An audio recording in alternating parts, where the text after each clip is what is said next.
whenever you're talking about having contentious conversations, conflict, you have to be aware of how your initial response is to be able to regulate it, to expand what I call the window, the Mhm. window of conflict in which you can engage. If you cannot regulate that, then that window is short and you have no opportunity to really connect or understand, be understood. So that's the Mhm. first thing. So I would agree with Laura wholeheartedly on just being more attuned to how you're responding and getting better at that. Now, if we say it this way, one of the things I also will frame that this is like a muscle. And like any muscle, it Mhm. needs to be exercised. And for some people, it just doesn't get exercised because it may be like if I do engage it, it's like I'm going in full force or I'm shutting down withdrawal. Either way, that muscle is not being activated, right? That muscle is not there enough to be able to regulate. And so the only way you really build that is through exposure by practice. And this is Mhm. probably the difficulty and the reason why we're having this conversation is because we probably have a lot of people that are engaging these conversations without that muscle. And we learn this is not safe. This is not Mhm. constructive.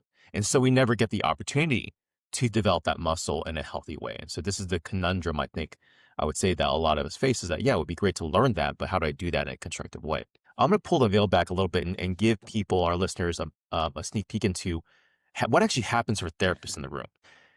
Every new therapist comes into this field, especially like when I get therapists who come from seminary. I came from seminary myself, and so I will say it for myself, came in with very, very defined ideology. And there's an initial tension that, say, for example, as a new therapist, you go into a session with someone who has very different ideology from you. Say, maybe, for example, they're in a same-sex relationship, or they're contemplating getting an abortion, right?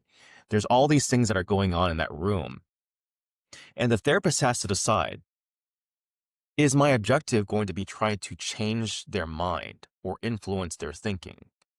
Or is it going to be the relationship? Right. Mhm. And for a lot of new therapists, it's going to be, I need to figure out how to change their mind. Because if my response, I have this opportunity to speak with them. And if I don't influence their decision, then I'm somehow culpable. I'm somehow responsible. Mhm. It's the guilt or the responsibility that a therapist feels in that room. And a lot of times when I talk with new therapists, the conversation is we have to expand this muscle. For you to be effective in the room, you have to be able to know what it means to sit in the discomfort of knowing that someone you're sitting across from thinks something very different than you. And there's a fear that they could walk out the room still thinking that, right? And do Mhm. you let that opportunity pass by? My recommendation for a lot of young therapists in this space is that your objective is the relationship, because if you do not have the relationship, you have no influence going forward. And Mhm. so therapeutically, you have to be able to know how to exercise that muscle, say we can have differences. And I'll say this, man, let me be very clear. I've been doing this for 20 years now. I don't think I've changed in my ideology or my theology on what I believe. Okay. But what I have done is I've increased my ability to sit across from someone who thinks very different from me. Right. And to not Mhm. feel like I have to defend that or change people's minds. I'm willing to allow myself to invest in that relationship in order to be able to have that relationship to garner influence in the long run. Right. And so this is a general skill set, I think, that I know therapists have to learn, that if I could impart upon our average listener, like that's something that you guys could do as well. Mhm. If you're aware that the relationship is actually more important than a specific outcome. Okay. So Mhm. that's what I'll say about that. I know it's a lot there, but let's unpack it. Hmm. Yeah, and I think that's a challenging, like, when you're dealing with a new therapist who's coming in, especially those who maybe either be in a stage of life or a stage in their, religious life where they feel a little bit more strongly or more black and white about things, to really expand the gray and work with them to expand the gray. But when you find yourself in that place of tension, what I always encourage my new therapists to do is, like, lean toward curiosity, lean toward Yeah. understanding why they believe what they believe. And I think if we can take that posture with these conversations that, well, if you can come into those conversations where, somebody asks you, "What do you think about Trump's second term?" And you're kind of thrown back on your heels because there's a lot of things you could say. Right. And it may ask you, "What do you think about Biden's last term?" Right? Right. And you may get thrown back on the same heels. However, if you can approach it with, "Well, help me understand what's important to you about that. Find some curiosity questions. What would be important for you to know from me about how I feel about that?" might even be a good question. And just really leaning into, like, how do I lead with curiosity rather than leading with, well, I see most of these conversations turn into debates Yeah.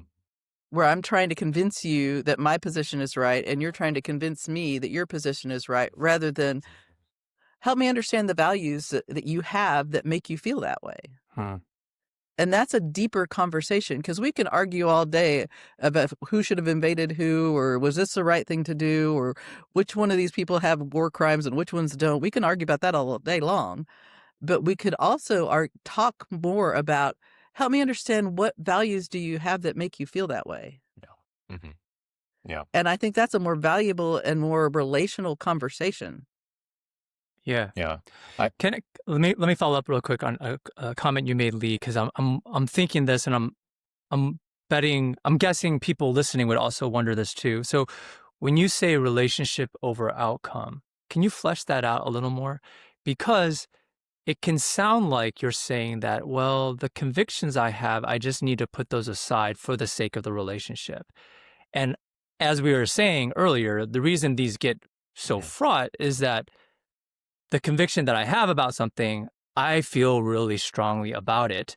Yeah. And not defending it or articulating it feels like I am giving up a piece of myself too. Mm. And so is that what you're saying? Yeah, For so the sake of the relationship, we need to do that? Or that's the reason why I explained, like, after doing this for 20 years, I haven't changed my convictions. I haven't changed my belief system. I think the fear is that somewhere in there, if I don't advocate, then I am ceding my beliefs in some way. Mm. But really, relationships are about the ability to have different thoughts and different opinions and still have a relationship. Hmm. And if that's too uncomfortable, if I can't have a relationship in which a person like thinks different from me, then I'm just my relationships are defined by homogeny then, right?